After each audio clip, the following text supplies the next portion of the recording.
Amici e amiche, la vostra Gabriella Battiato qui oggi realizza anche un mezzo sogno perché è con i rappresentanti del Belgio, il Hooverphonic. Welcome guys, benvenuti! Buongiorno, buongiorno.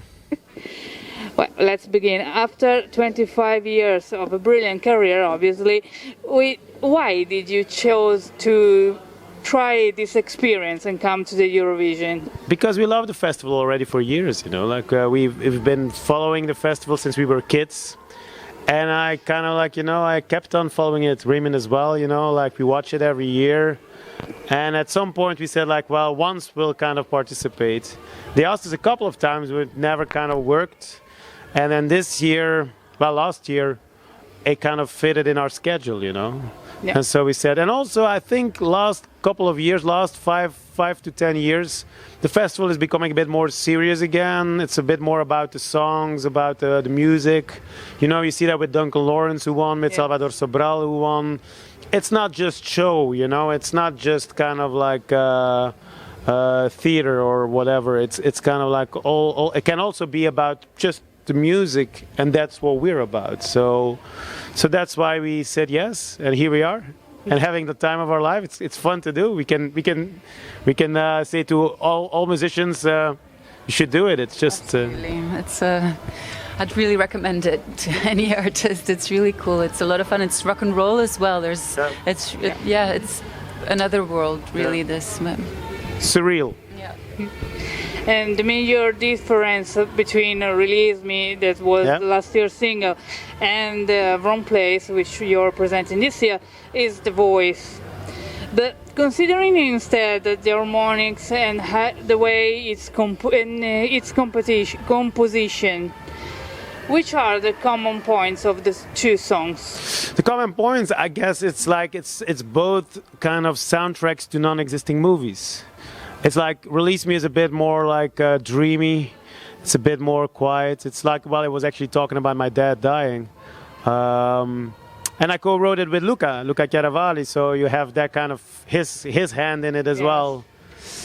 And The Wrong Place is a bit more like a Tarantino kind of movie, It's like a one-night stand completely going out of hand, and it's like it's gone wrong.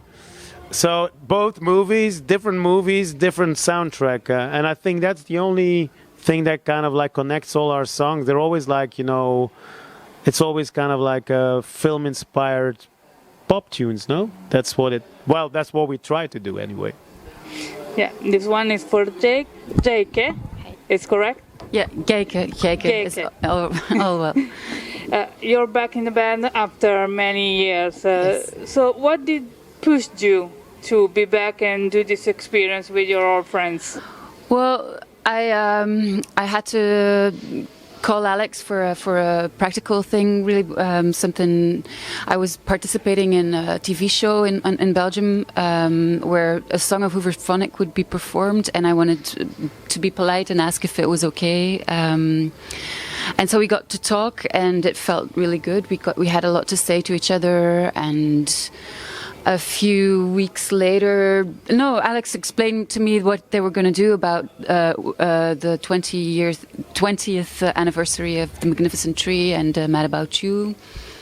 And he jokingly said, maybe you should be singing it. And I said, yeah, maybe. But I mean, laughing at it as well. I didn't see it as a possibility. But then this grew for both of us. He called me a few days later, and it just felt good. It's really a surreal thing as well. Like after so many years, that feeling that it was possible was very special. It wasn't hard to believe my feeling about it as well. It's like a very, very warm feeling. Like go there and so then from one thing came the other, and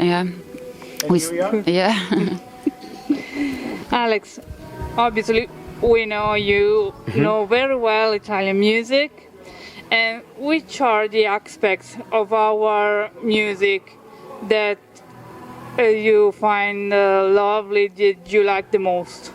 Oh, couple of them, I think what I like about Italian music is a lot of melody, and I'm a guy I love melody. And even in days where melody is maybe not so hip anymore, I'm very fond of melody. And in Italian music, there's often melody. Even if it's a rap song, there's often quite a melodic part in it. And also, I guess the melancholy. You know, it's like Italian music can be bittersweet, and I like bittersweetness in music. But it's also our childhood, you know, like Belgium. You have to see it's a country that's really the crossroads of Europe. So we were influenced by all kinds of music. If you look at the festival now today, you know, like if you look at France, you know, everybody says like France can win. For us, yeah, they can win, definitely, but it's also part of our heritage, French chanson, you know. We were brought up with Brel, with Piaf, with that kind of music. So for us, it's a second nature to kind of like that. And also, when we were young, we saw, you know, Raff and Umberto Tozzi, you know, Gente di Mare. And I saw, you know, when Gabbani was 7th, you know, Luca wrote that. And even if if nobody would have told me, I would have liked the song. And it's kind of like, you know, so yeah, it's a combination of things actually, yeah. Okay. And also always about Italian music, you collaborated with Eros Ramazzotti. Yeah. How was that?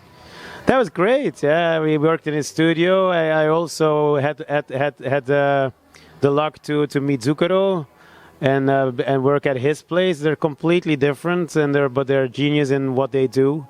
And it was a lot of fun, you know. It's Zucchero, you know, like he invited me to his place and we listened to music, and I had the best prosciutto melone ever in my life at his place. It was like he has like his own farm, you know, and so everything I ate came from the farm, and it was just he was such a great, host, you know. He was really it was lovely to be there. And with Eros, it's the same. We went to his restaurant in town and had dinner. And then at his studio, you know, he has a lovely studio. We were working. It's, it's good. And also working with Zucchero's daughter, you know. Irene was really nice, you know. So, yeah. We almost went to Sanremo, but didn't work. Maybe there will be. That would have been fun. Like, imagine us winning Sanremo with an Italian artist, then going to the Eurovision Song Contest for Italy and for Belgium. Probably not possible, I guess. You probably have to choose. Yeah, I think so. And which 3 adjectives you could use to describe your music in 2021?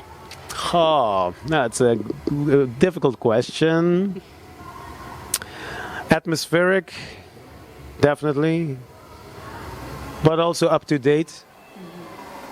It's like people say it's vintage Hooverphonic. Yeah, it is. But if you listen to the wrong place, the beats, the rhythm are really now. The guitar, of course, you know, the spaghetti western guitar and the cimbalom are very John Barry and Ennio Morricone.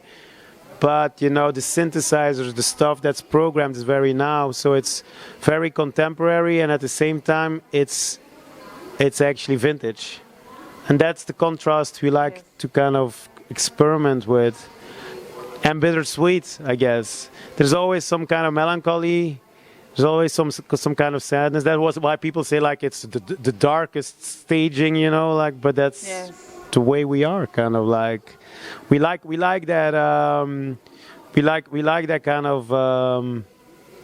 of yeah, I think that's also why we like the Eurovision. It's like a contrast between extremes, you know. The Eurovision is a contrast between extremes. Sometimes it's very camp, sometimes it's really cool, sometimes it's grotesque, sometimes it's intimate, sometimes it's like it's all these colors, you know. It's very colorful.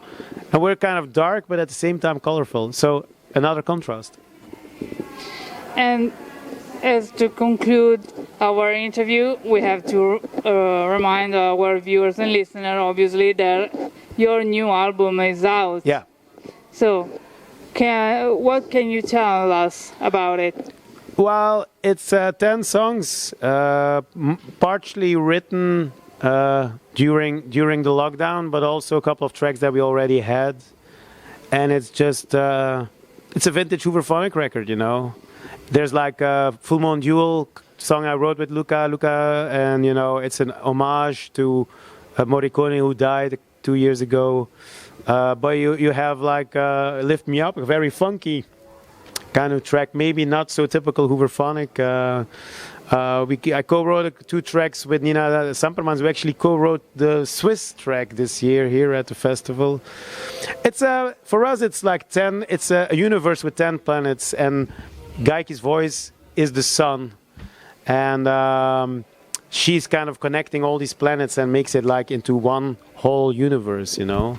But it's a special record. We feel the energy in the record is really, it has like a strength to it. And we went straight to #1 in Belgium, and we get a lot of people saying like this is the best album we've made in years. So, and we have the same feeling. It's like the combination of the 3 of us is like, it's a different kind of magic, I think.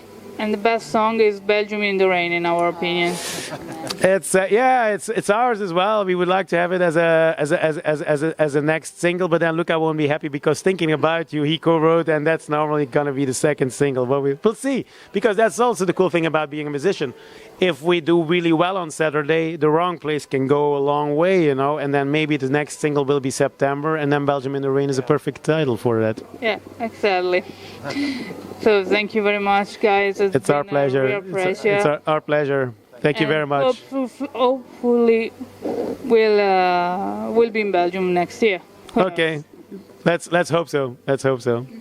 Grazie mille a tutti e alla prossima. Ciao. Ciao a tutti.